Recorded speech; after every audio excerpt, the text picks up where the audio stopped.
Halo teman-teman, perkenalkan nama saya Fatir Musa Pratama, presensi 15 dari kelas 10A SMA Negeri 2 Wonosobo. Di video ini saya akan membahas tentang perilaku sadar hukum di sekolah sesuai tugas dari bab 2 PPKN. Video ini berisi analisis pelanggaran norma yang sering terjadi di sekolah, sisi norma yang dilanggar, kaitannya dengan sila Pancasila, dan juga solusi yang bisa kita lakukan. Yuk kita mulai. Pelanggaran yang pertama, datang terlambat ke sekolah. Pada video di atas memperlihatkan seorang murid yang terlambat ke sekolah. Pelanggaran ini termasuk melanggar norma sopan santun karena tidak menghargai waktu, dan juga norma hukum karena melanggar tata tertib sekolah. Datang terlambat sekolah, hal ini juga bertentangan dengan nilai Pancasila, terutama sila kedua karena tidak menghargai guru dan teman-teman. Solusinya, agar kita tidak datang terlambat ke sekolah, kita harus membiasakan bangun pagi lebih awal, mempersiapkan perlengkapan sekolah dari malam hari, dan berangkat lebih cepat agar tidak terhambat oleh kemacetan atau hal-hal yang tidak terduga. Dengan disiplin waktu, kita menunjukkan sikap tanggung jawab dan menghargai semua orang di lingkungan sekolah. Pelanggaran yang kedua, membuang sampah sembarangan. Pada video di atas memperlihatkan seorang murid membuang sampah tidak pada tempatnya. Pelanggaran ini melanggar norma sopan santun dan norma susila, serta bertentangan dengan sila kelima, yaitu keadilan sosial bagi seluruh rakyat Indonesia. Karena kebersihan adalah hak semua orang. Solusi yang bisa kita lakukan untuk mengatasi hal ini, kita harus membiasakan diri membuang sampah pada tempatnya, menjaga kebersihan, dan ikut kegiatan piket atau kerja bakti secara bertanggung jawab. Pelanggaran yang ketiga, bermain HP saat jam pelajaran. Pada video di atas memperlihatkan seorang murid bermain HP saat jam pelajaran. Pelanggaran ini jelas melanggar norma hukum dan norma susila, serta bertentangan dengan sila kedua karena tidak menghargai guru dan teman. Solusi yang bisa kita lakukan adalah mematikan HP atau aktifkan mode silent saat jam pelajaran. Simpan HP di tas dan digunakan hanya ketika guru mengizinkan untuk tujuan belajar. Pelanggaran yang keempat adalah merokok di lingkungan sekolah. Pada video di atas memperlihatkan siswa yang merokok di lingkungan sekolah. Merokok di sekolah termasuk pelanggaran yang cukup berat karena melanggar norma hukum, yaitu sudah jelas bahwa sekolah melarang siswa membawa atau menggunakan rokok. Selain itu, merokok juga melanggar norma susila karena membahayakan kesehatan diri sendiri dan orang lain melalui asap rokok. Perilaku ini juga bertentangan dengan sila kedua Pancasila, yaitu kemanusiaan yang adil dan beradab, karena tindakan merokok menunjukkan sikap yang tidak memanusiakan diri sendiri dan merugikan kesehatan orang di sekitar kita.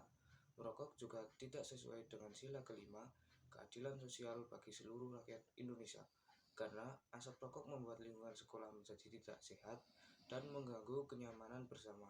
Solusinya adalah agar perilaku ini tidak terjadi, siswa harus meningkatkan kesadaran akan bahaya rokok, mematuhi aturan sekolah, dan menjauhi lingkungan yang mendorong perilaku merokok. Jika sudah terlanjur kecanduan, mencari bantuan konseling atau berbicara dengan guru BK bisa menjadi langkah awal untuk berhenti. Lingkungan sekolah harus dijaga, tetap sehat dan bebas asap rokok demi kenyamanan semua warga sekolah. Pelanggaran yang kelima, tidak memakai seragam sesuai aturan sekolah. Pada video di atas memperlihatkan seorang murid tidak menggunakan seragam sesuai aturan. Perilaku ini termasuk melanggar norma hukum karena seragam adalah bagian dari tata tertib yang wajib dipatuhi oleh semua siswa. Ketika tidak memakai seragam sesuai ketentuan, itu berarti kita tidak mengikuti aturan yang sudah dibuat untuk menciptakan keteraturan dan kedisiplinan di sekolah. Perilaku ini juga bertentangan dengan sila kelima, yaitu keadilan sosial bagi seluruh rakyat Indonesia.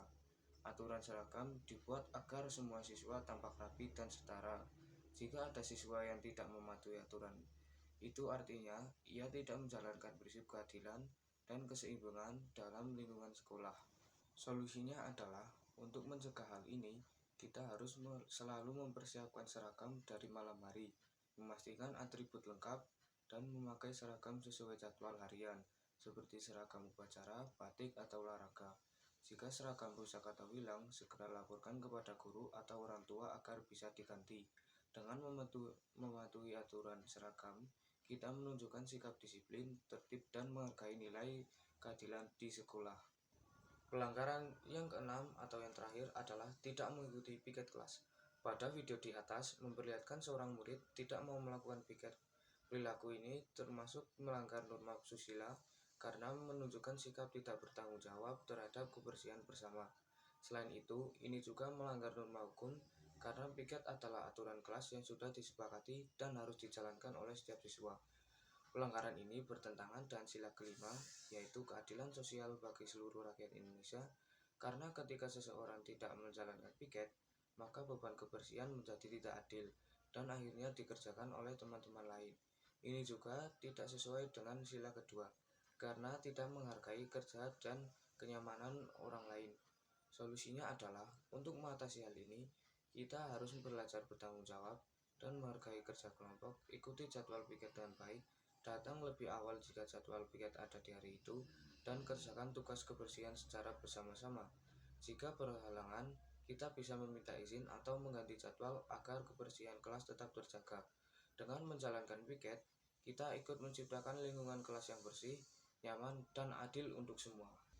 Itulah 6 pelanggaran yang sering terjadi di sekolah, lengkap dengan norma yang dilanggar, sila Pancasila yang terkait, dan solusinya. Semoga video ini bisa mengingatkan kita semua pentingnya disiplin, menjaga kebersihan, dan taat aturan. Terima kasih sudah menonton. Mari bersama-sama menjadi siswa yang sadar norma dan berperilaku baik.